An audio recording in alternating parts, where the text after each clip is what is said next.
Hello, greetings. So this is going to be one of my Gorian videos. And I have been requested to do this video, and I can definitely see a need for it. Now, I do not believe that the Gorian lifestyle is a BDSM lifestyle, for reasons I have talked about in other videos. However, the fact do remain that Gorians and BDSMers do have a tendency to interact. And quite a few times, those interactions don't go too well. Now, one of the things that seems to be a bit of a clash is when BDSMers are trying to decide how to react around Gorean Free Women.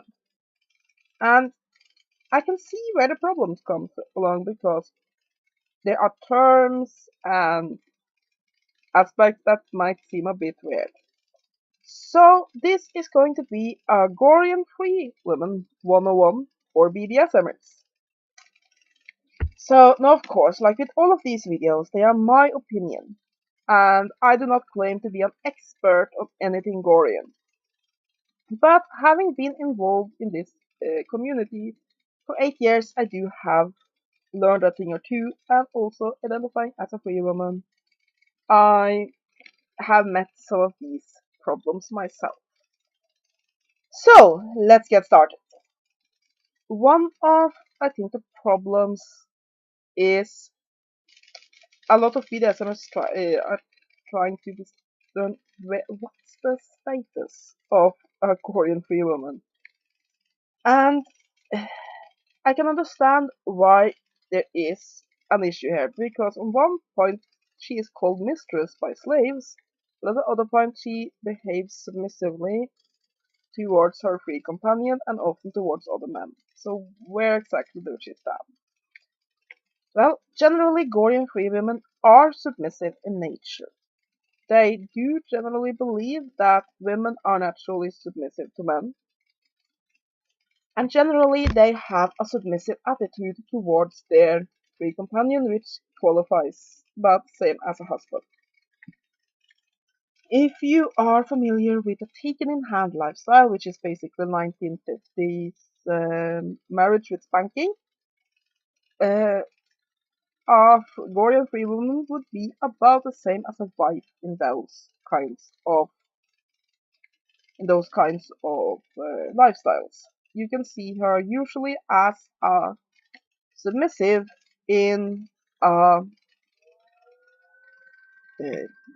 usually a submissive in a 24/7 non-TPE type relationship.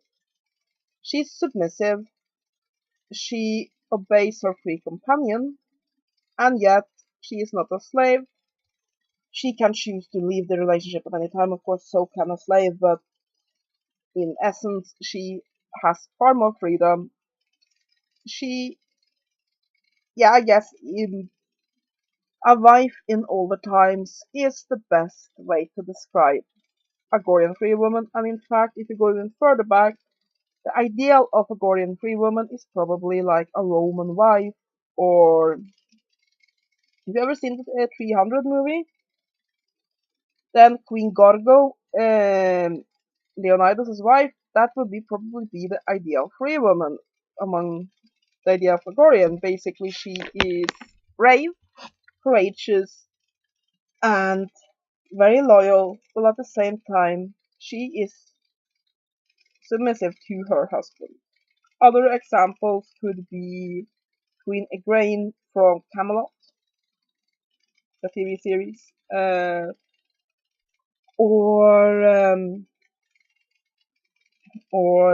Lagarta from Vikings, or for that matter, any of the, or perhaps a better known example, Catherine, Cat in Game of Thrones. That would be the ideal of a free woman. So, while they are definitely dominant free women, they are in the minority. Generally speaking, Gorian free women still believe in the concept of a natural order, that men are born to lead and women are born to follow, and they generally will behave submissively, but at the same time they have the responsibility and freedom of anybody else who is free within the lifestyle. So, yeah, one problem we very often get, those of us who identify as Gorean Free Women, are male subs who beg us to dom them. And please don't do that.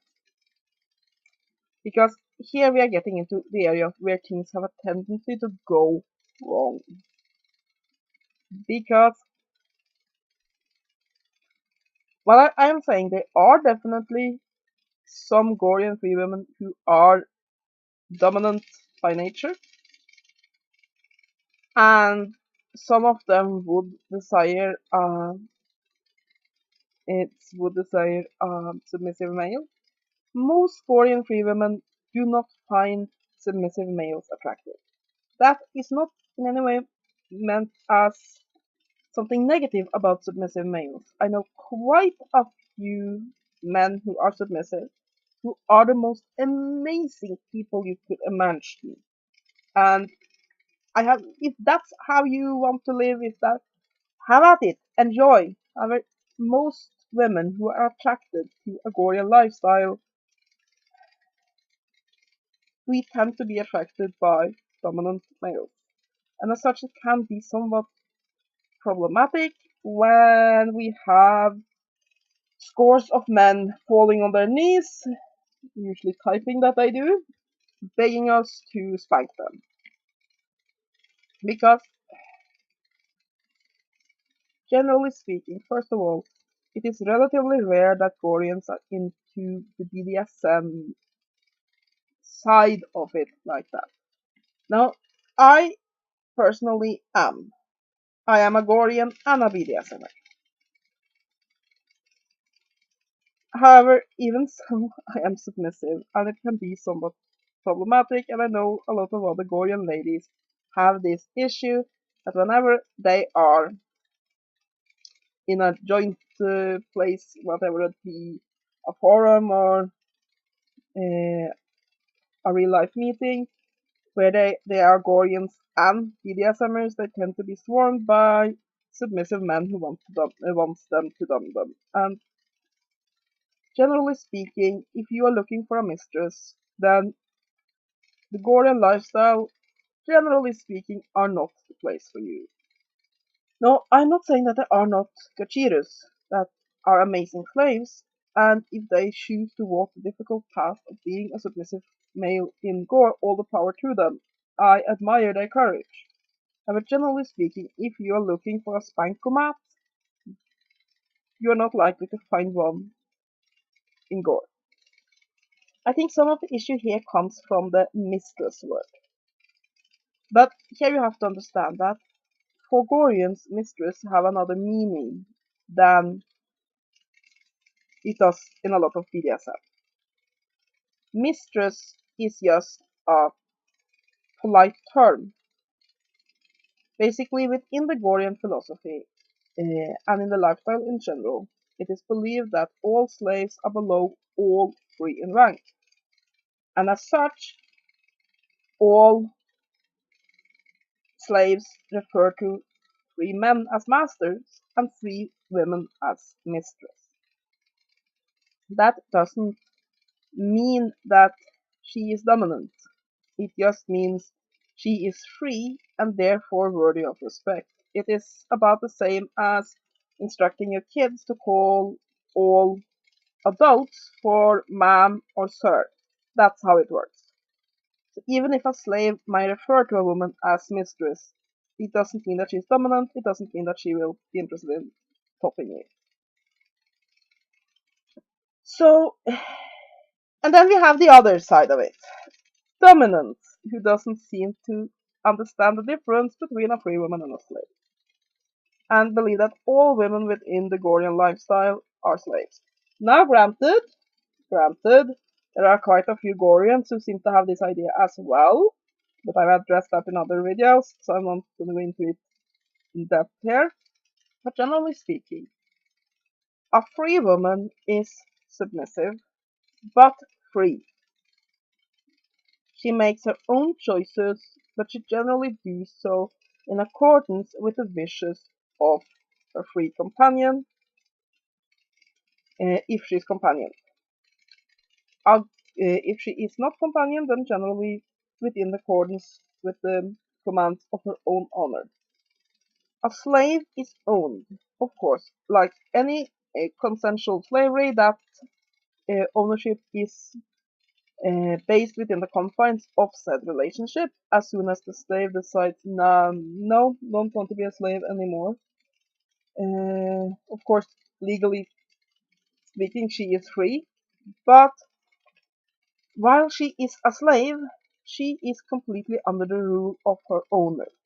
And Gorians do look at it as we own our slaves, not that like we are in a relationship with them, but we own them.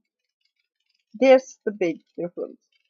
Exactly how submissive a free women are supposed to be varies greatly from person to person, and I've had a few arguments with people because I'm not the most submissive person in the world when it comes to things like that.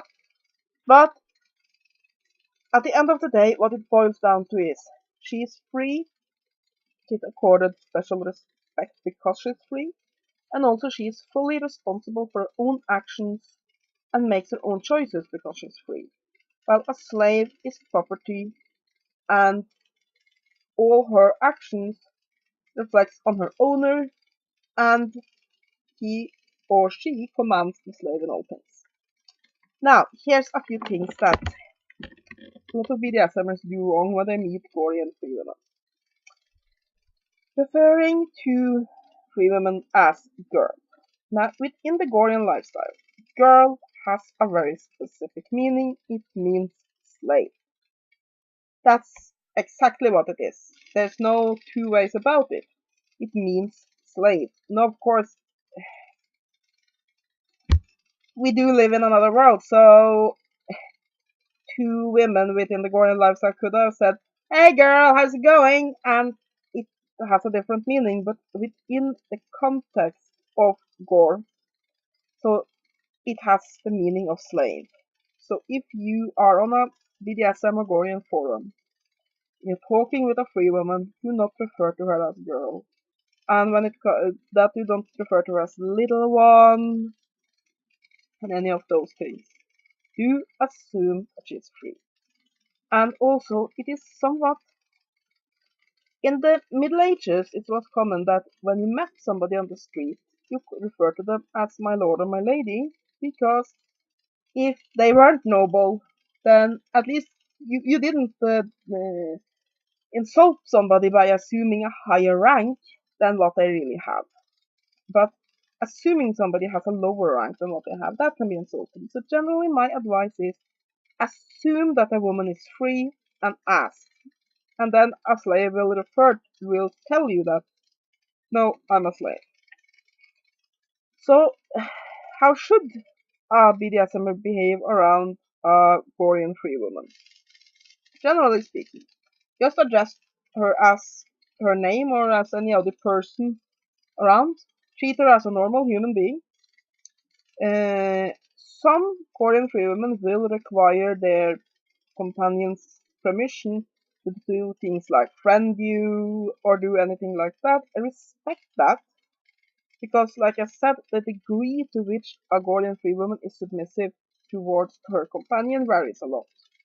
Some are extremely independent and view themselves as free on equal footing with males. Others view themselves as nearly as submissive as a slave. So, but respect whatever wishes she has there, and just treat her as any other human being. But generally speaking, keep in mind various, uh, keep in mind like the women of Game of Thrones, or the wives you see in Spartacus, those kinds of series. That is the ideal of a free woman, and keep that in mind when having dealings with her. So generally, Don't treat her like a slave, and don't treat her like a spankomat, and you'll be fine. I hope you enjoyed this video. Have a great day, and blessed be.